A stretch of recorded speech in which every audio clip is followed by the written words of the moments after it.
Welcome to Daily Book Insight. Today, we're diving into a framework that could completely transform the way you communicate. We're talking about turning every single interaction you have into a real opportunity for leadership by building your very own leader's communication playbook based on the powerful methods of Judith Humphrey. So do any of these questions on the screen feel familiar? Maybe you're a manager and your presentations just aren't landing, or you're an engineer with brilliant ideas that somehow get lost in translation. Maybe you just feel like you can't quite hold the room. Look, these are super common frustrations, but they are not permanent. They're skill gaps, and today we're going to fill them using Judith Humphrey's proven model. All right, here's our game plan for today. We're going to start with the foundation, the internal stuff, the leader's mindset. Then we'll get practical and build the blueprint with the leader's script and its structure. After that, we'll see how it applies to some tricky real-world challenges. And finally, we'll polish it all off by focusing on how you show up, a leader's presence. It's a full journey from the inside out. Okay, first things first. Before you can change a single word you say, you have to fundamentally change how you think about communication. It's not just about passing along information. It's about connecting with something deep inside yourself that you genuinely believe your audience needs to hear. That right there, that's the leader's mindset. This quote pretty much changes everything. So many of us are stuck in what you could call information transfer mode. Just dumping data and facts on people. But Humphrey says, no, that's not it. Real leadership communication is about transformation. It's about sharing what you believe so deeply that it actually has the power to change others. This idea is going to be our guide for everything else we talk about. So how do we actually get there? How do we build this mindset? Well, it all rests on these 6 core principles. I want you to think of these like the internal software you need to install before you can run any of the communication apps we'll get into later. It's the essential mental shift you've got to make to speak like a leader. The first 2 principles are really 2 sides of the same coin. A leader has to have a vision, a picture of a better reality that you want other people to see too. But a vision is totally useless if you don't have conviction. You have to believe in it, deep down in your bones. When you do that, it frees you up to speak not just from your head, but from your heart. And this brings us to a huge leap for most of us, moving from just sharing information to actually inspiring people. In this age of data overload, nobody needs more facts. What we're all craving is clarity and something to believe in. To inspire really means to breathe life and passion into your message. And you know what? That often takes real courage. The courage to say something new or to ask for a difficult change. And finally, remember that leadership isn't just for the big keynote speech. Nope, it happens in every single meeting, every phone call, every email. The microphone is never off. And in every one of those moments, a leader has to be audience-centered, always asking, what did they need from me? How can I move them? When you speak to their needs, that's what turns an audience into followers. Okay, so once we have that mindset in place, we need a tool, right? A way to organize our thoughts. This is where we shift from the why to the how. We're going to build what Judith Humphrey calls the leader's script, your personal blueprint for literally any communication. Now, take a look at this. The structure looks pretty simple, but it is incredibly powerful.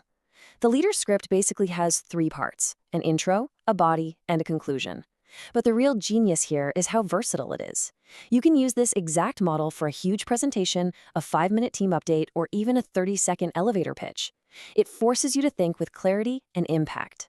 At the absolute heart of the script is your message.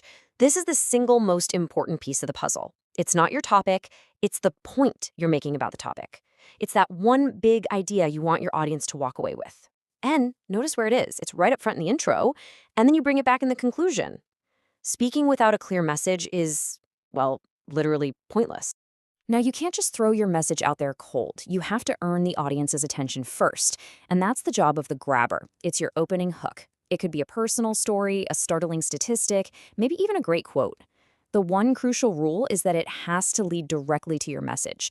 A great story that's disconnected from your main point is just going to leave people confused. And finally, you close the whole thing with a powerful call to action. This is what turns your idea into reality.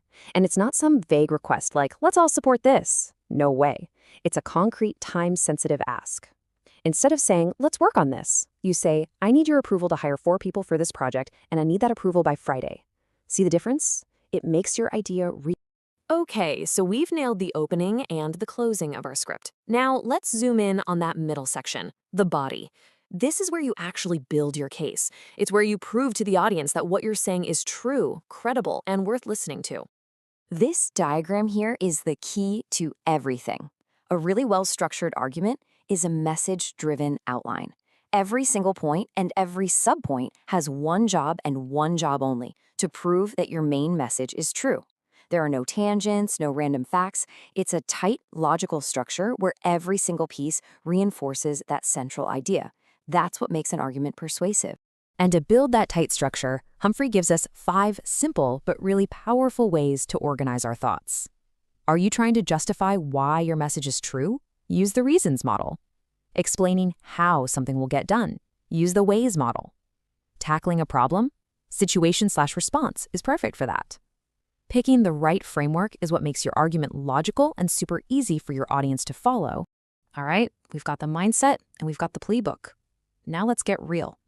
Let's apply this stuff to some of those tricky, real-world communication challenges that we all face every single day. This is where the theory gets put to the test. Let's start with a big one, self-promotion. A lot of us hate this, right? It feels uncomfortable, like bragging. But that's the ineffective way to do it. True self-promotion isn't about listing off your old accomplishments. It's about showing the future impact you can make for your audience. It's not, here's what I've done. It's, here is the value I can create for you. And that is what inspires people. Okay, here's another super common trap. And Judith Humphrey points out that this is especially true for women and, this is kind of funny, Canadians. We tend to apologize way too much, using sorry as just, a way to soften things. But this can seriously chip away at our credibility. So the real question is, when should we actually apologize? This slide just lays it out so clearly. There are really 2 kinds of apologies. The first kind, like, sorry, can I just say something, shows disrespect for yourself. It says you don't really have a right to speak. The second kind, I apologize for being late, shows respect for your audience. It shows you value their time. We need to save our apologies for when they show respect for others, not disrespect for ourselves. And this is all related to this bigger idea of, making ourselves small. These are all the subtle things we do that shrink our own presence and authority. It's the hunched shoulders, the quiet voice. It's that upward inflection at the end of a sentence that turns a strong statement into a weak question. It's starting our ideas with things like, well, I could be wrong, but these are habits that broadcast a lack of confidence before we've even made our point. And that's the perfect lead-in to our final piece of the puzzle. We've talked about the mindset, the script, and the language. Now we have to talk about the performance itself. A leader's presence is all about how you physically and vocally deliver your message to really command a room. I love this quote. It's a total game changer. In a world that is obsessed with PowerPoint slides, Humphrey reminds us that the most powerful leaders are their own best visual. Your posture, your gestures, your eye contact, that's way more powerful than any bullet point on a screen. The audience should be focused on you. So here's your checklist for a powerful presence. Stand tall, balanced, don't slouch. Use your full voice and project with energy. Hold strong, steady eye contact to really connect with people. And use open, authentic gestures that bring your words to life. This isn't about being a stage actor. It's about letting your physical presence finally match the conviction of your message. So we have covered a ton of ground, right? From what's going on inside your head to how you stand in a room. We've seen that speaking like a leader is a skill you can actually learn, built on a solid foundation and a practical, repeatable script. You have the playbook. So the final question is for you. Think about your day tomorrow. What is the very first opportunity? A meeting, a phone call, even an email, where you can use just one piece of this playbook and choose to lead. Thanks so much for joining us for this insight. If you found this communication playbook valuable, please go ahead and hit that like button, subscribe for more deep dives, and share this with any friends or family who want to upgrade their life. We'll see you next time.